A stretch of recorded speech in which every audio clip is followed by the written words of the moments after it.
Welcome back maths Naresh ఈ class. ఇవాళ మనం డిప్లొమా సెకండ్ ఇయర్కి సంబంధించిన సెమిస్టర్ 3లోని డెఫినెట్ ఇంటెగ్రల్స్ అనే చాప్టర్లో నుంచి 3 మార్క్స్కి సంబంధించిన ప్రాబ్లమ్స్ని డిస్కస్ చేద్దాం. ఈ వీడియోలో ఈ యొక్క 5 ప్రాబ్లమ్స్ని డిస్కస్ చేద్దాం. చాలా ఈజీ. ఇవన్నీ మీరు గమనిస్తే ప్రీవియస్ మోడల్ పేపర్స్కి సంబంధించిన ప్రాబ్లమ్స్. ఓకే, మరి చాలా ఈజీగా ఉంటే మరి చూద్దాం ఎట్లా చేయాలో. సో ఫస్ట్ వన్ చూడండి, ఇచ్చిన ప్రాబ్లమ్ని క్యాపిటల్ ఐ అనుకుంటున్నా. Let capital I is equal to integral 0 to 2 x square plus 1 into d x. మరి ఇంటిగ్రేషన్ చేయాలి. ఎక్స్ స్క్వేర్కి integration x cube by 3 1 into d x అంటే ఎక్స్ అవుతుంది. ఇంటిగ్రేషన్ చేసిన తర్వాత లిమిట్స్ని సబ్స్టిట్యూట్ చేయాలి. మరి చూడండి, ఎక్స్ స్క్వేర్కి integration x cube by 3 plus integral 1 into d x అంటే ఎక్స్ అవుతుంది. ఇంటిగ్రేషన్ చేశాను, లిమిట్స్ని సబ్స్టిట్యూట్ చేస్తాను. So which is equal to, ఇప్పుడు నేను అప్పర్ లిమిట్లో ఎక్స్ ప్లేస్లో 2ని సబ్స్టిట్యూట్ చేస్తున్నా, లోయర్ లిమిట్లో ఎక్స్ ప్లేస్లో 0ని సబ్స్టిట్యూట్ చేస్తున్నాను. చూడండి, 2 cube divided by 3 plus 2. Upper లిమిట్లో ఎక్స్ ప్లేస్లో 2 సబ్స్టిట్యూట్ చేసాం, మైనస్ లోయర్ లిమిట్. ఇప్పుడు ఎక్స్ ప్లేస్లో 0 సబ్స్టిట్యూట్ చేయండి. 0 క్యూబ్ అంటే 0 బై 3 అంటే 0నే, 0 బై ఎనీథింగ్ 0 ప్లస్ ఎక్స్ ప్లేస్లో 0. Okay, so which is equal to 2 cube అంటే 8 బై 3 ప్లస్ 2. మీరు గమనిస్తే ఇంకా 0 ప్లస్ 0 అంటే 0ని. ఎస్, ఇప్పుడు ఇంకా దీనికి ఎల్సిఎం చేయండి. LCM 3, 8 plus 3 into 2 6, cross multiply చేయాలి. ఇక్కడ ఏం లేదంటే చూడండి, 8 by 3 plus 2 by 1 LCM 3, cross multiply చేస్తే 8 ఇంటూ 1 8, 3 2 6, కాబట్టి 8 ఒక 6 14 బై 3 అవుతుంది. Okay, yes, so which is equal to 14 by 3. ఇది మన ఫైనల్ ఆన్సర్. మరి ఐ అంటే ఏమనుకున్నామో దాన్ని రీప్లేస్ చేద్దాం. Integral 0 to 2 x square plus 1 into dx which is equal to 14 by 3. Okay, మరి నెక్స్ట్ ప్రాబ్లమ్ని డిస్కస్ చేద్దాం. ఎస్, చూడండి, సో ఇచ్చిన ప్రాబ్లమ్ని ఐ అనుకుంటున్నా. Capital I is equal to integral 0 to 1 by root 1 minus x square into dx. మీరు గమనిస్తే direct formula integral 1 by root 1 minus x sine inverse x, కాబట్టి సైన్ ఇన్వర్స్ ఎక్స్ అవుతుంది. So ఎప్పుడైతే integration చేసామో లిమిట్స్ని సబ్స్టిట్యూట్ చేయాలి. 0 to 1.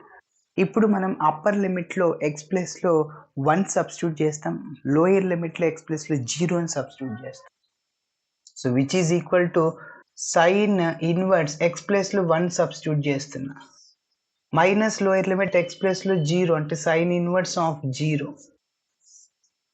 Yes, which is equal to sine inverse of 1ని సైన్లోనే రాయాలి. సైన్ 90, సైన్ 90 ఎంత అంటే 1 అవుతుంది. సైన్లోనే ఎందుకు రాయాల్సి అంటే సైన్ ఇన్వర్స్ క్యాన్సిల్ అవుతుంది. ఫర్ ఎగ్జాంపుల్ ఇక్కడ టాన్ ఇన్వర్స్ 1 ఉంది, 1 టాన్లోనే రాయాలి. టాన్లో ఏం రాసుకోవచ్చు, టాన్ 45, టాన్ పై బై 4 రాయచ్చు. అప్పుడు టాన్ ఇన్వర్స్ క్యాన్సిల్ అవుతుంది.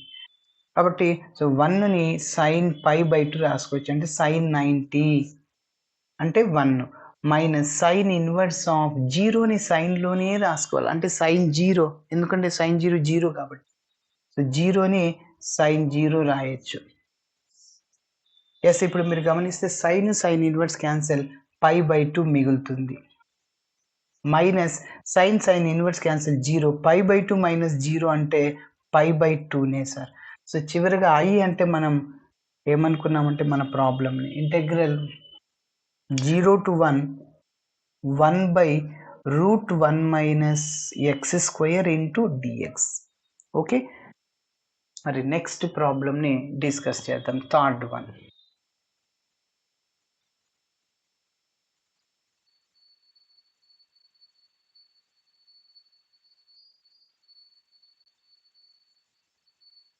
ఎస్, ఇచ్చిన ప్రాబ్లమ్ని క్యాపిటల్ ఐ అనుకుంటున్నా. So -1 to 1 x into x square minus 3x plus 2 dx.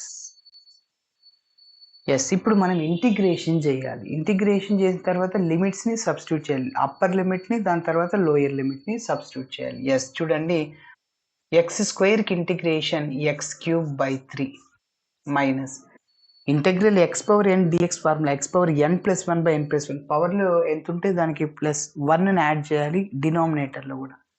X power 2 plus 1 by 2 plus 1, ఆ పవర్కి 1ని యాడ్ చేయాలి అంటే x cube by 3 minus 3 into ఎక్స్కి integration x square by 2 plus 2 d x. 2 అట్లనే ఉంటుంది, ఇంటెగ్రల్ డిఎక్స్ అంటే ఎక్స్ అని. ఓకే, అదే డిఫరెన్షియేషన్ ఆఫ్ 2 ఈజ్ 0 అంటే కాన్స్టెంట్, ఇక్కడ డిఫరెన్షియేషన్ 0, ఇక్కడ ఇంటిగ్రేషన్లో ఉన్నాం కాబట్టి ఇంటెగ్రల్ డిఎక్స్ అంటే ఎక్స్ అవుతుంది. అదేవిధంగా 2 ఉంది కాబట్టి 2x వస్తుంది. ఓకే, సో ఇంటిగ్రేషన్ చేసిన తర్వాత లిమిట్స్ని సబ్స్టిట్యూట్ చేయాలి. ఇప్పుడు నేను అప్పర్ లిమిట్లో ఎక్స్ ప్లస్లో 1 సబ్స్టిట్యూట్ చేస్తున్నా, లోయర్ లిమిట్లో ఎక్స్ ప్లస్లో -1ని సబ్స్టిట్యూట్ చేస్తున్నా. So which is equal to 1 cube అంటే 1a by 3 minus 3 into 1 square అంటే 1a, 3 into 1 3 by 2 plus X ప్లస్లో 1, 2 ఇంటూ 1 అంటే 2. అప్పర్ లిమిట్ అయిందా, మైనస్ లోయర్ లిమిట్. ఇప్పుడు ఎక్స్ ప్లస్లో నేను -1ని సబ్స్టిట్యూట్ చేస్తున్నా, డైరెక్ట్గా వేస్తున్నా. -1 హోల్ క్యూబ్ అంటే ఎంత సార్ అంటే -1. -1 హోల్ పవర్లో ఈవెన్ నెంబర్ అంటే +1, -1 హోల్ పవర్లో ఆడ్ నెంబర్ అంటే -1. ఓకే, కాబట్టి -1 హోల్ క్యూబ్ ఎంత సార్ అంటే మైనస్ అవుతుంది. నెక్స్ట్ -3, ఇక్కడ ఎక్స్ ప్లస్లో ఏం చేయాలి, -1 హోల్ స్క్వేర్ అంటే మైనస్ అనే స్క్వేర్లో ప్లస్ అవుతుంది కాబట్టి 1 అవుతుంది అంటే 3/2 అట్లనే రాసేస్తున్నా. ఇప్పుడు ఎక్స్ ప్లస్లో ఎంత, -1 సబ్స్టిట్యూట్ చేయాలి. 2 ఇంటూ -1 ప్లస్ 2 ఇంటూ -1 అంటే ప్లస్ మైనస్ మైనస్ 2 అవుతుంది. ఓకేనా, yes. Upper limit minus lower limit కాబట్టి అప్పర్ లిమిట్లో ఎక్స్ ప్లస్లో 1 సబ్స్టిట్యూట్ చేశాను, లోయర్ లిమిట్లో ఎక్స్ ప్లస్లో -1ని సబ్స్టిట్యూట్ చేశాను. ఎస్, ఇంకా కొద్దిగా సింప్లిఫికేషన్. 1/3 -3/2 ప్లస్ 2 మైనస్తో మల్టిప్లై చేయండి, మైనస్ ఇంటూ మైనస్ ప్లస్ 1/3 అవుతుంది. మైనస్ ఇంటూ ప్లస్ మళ్ళీ minus into minus plus 3/2. Next minus into minus plus 2. Yes, కాబట్టి ఇప్పుడు మీరు గమనిస్తే -3/2 ప్లస్ 3/2 క్యాన్సిల్, ఇంకేం క్యాన్సిల్ అవ్వవు. మీరు గమనిస్తే ఈ రెండు ఫ్రాక్షన్స్ సేమ్ అంటే డినామినేటర్ సేమ్ కాబట్టి న్యూమరేటర్స్ని యాడ్ చేయొచ్చు. 1 మరి నెక్స్ట్ చూద్దాం. చూడండి, ఇక్కడ -3/2 ప్లస్ 3/2 క్యాన్సిల్. సో ఈ రెండింటికి డినామినేటర్ సేమ్ కాబట్టి న్యూమరేటర్స్ని యాడ్ చేయొచ్చు. అంటే 1/3 ప్లస్ 1/3 అంటే 2/3 ఈజ్ ఈక్వల్ టు 2/3. 2 ప్లస్ 2 4, ఈ రెండింటిని యాడ్ చేయాలిగా. ఎస్, ఇప్పుడు మళ్ళీ ఎల్సిఎం చేస్తే ఎల్సిఎం 3, 2 ప్లస్ 4 ఇంటూ 3 12 అంటే 14/3 వస్తుంది. సో ఐ అంటే integral -1 to 1 X square -3x plus 2 dx. ఓకేనా, మరి నెక్స్ట్ ప్రాబ్లమ్ని డిస్కస్ చేద్దాం. చూడండి, 4th one. ఇచ్చిన ప్రాబ్లమ్ని క్యాపిటల్ ఐ అనుకుంటున్నా. Let capital I is equal to integral 1 to √3 1/1 plus x square dx. మీరు గమనిస్తే direct formula integral 1/1 plus x square tan inverse x అవుతుంది. So is equal to tan inverse x. So ఎప్పుడైతే integration చేసామో లిమిట్స్ని substitute చేయాలి 1 to √3. So ఇప్పుడు upper లిమిట్లో x ప్లస్లో √3ని సబ్స్టిట్యూట్ చేయాలి, లోయర్ లిమిట్లో ఎక్స్ ప్లస్లో 1ని సబ్స్టిట్యూట్ చేయాలి. సో అంటే tan inverse of √3 minus tan inverse of 1. So which is equal to tan inverse of √3ని ట్యాన్లో ఏం రాసుకోవచ్చు. మీరు గమనిస్తే ఇక్కడ చూడండి, tan 30 వాల్యూ, tan 30 అంటే sin 30/cos 30. sin 30 అంటే 1/2, cos 30 అంటే √3/2. 2 క్యాన్సిల్ అంటే 1/√3 వాల్యూ tan 30 అంటే 30 degreesనే మనం π/6 రాసుకోవచ్చు. అంటే 180/6, 6163 టైమ్స్ 6 3 8 ఇంకా 0 అట్లనే ఉంటుంది. మరి tan 60నే √3, tan 60 వాల్యూ కనుక్కోండి. sin 60/cos 60, sin 60 ఎంత వాల్యూ, sin 30 cos 60 1/2. గుర్తుపెట్టుకోవాలి, డినామినేటర్ 1/2, సైన్ 30 కాస్ 60 1/2. మరి సైన్ 60 ఇంకా √3/2. సో 2 క్యాన్సిల్ అంటే √3 వస్తుంది. √3ని ఏం రాసుకోవచ్చు? tan 60. tan 60 డిగ్రీస్ని మనం π/3 రాయొచ్చు. 180/3. 3 1s 3 6 టైమ్స్. ఓకే, కాబట్టి సో √3ని ట్యాన్లో tan π/3 రాయొచ్చు. మైనస్ tan ఇన్వర్స్ ఆఫ్ 1ని ట్యాన్లో tan 45 రాయొచ్చు. So tan π/4. ఎస్, ఇక్కడ tan ఇన్వర్స్ క్యాన్సిల్, ఇంకా π/3 మిగులుతుంది. Minus tan inverse cancel, π/4. Okay, LCM చేయండి. 3కి 4కి ఎల్సిఎం 12 అవుతుంది. 3 టేబుల్లో 12 4 టైమ్స్.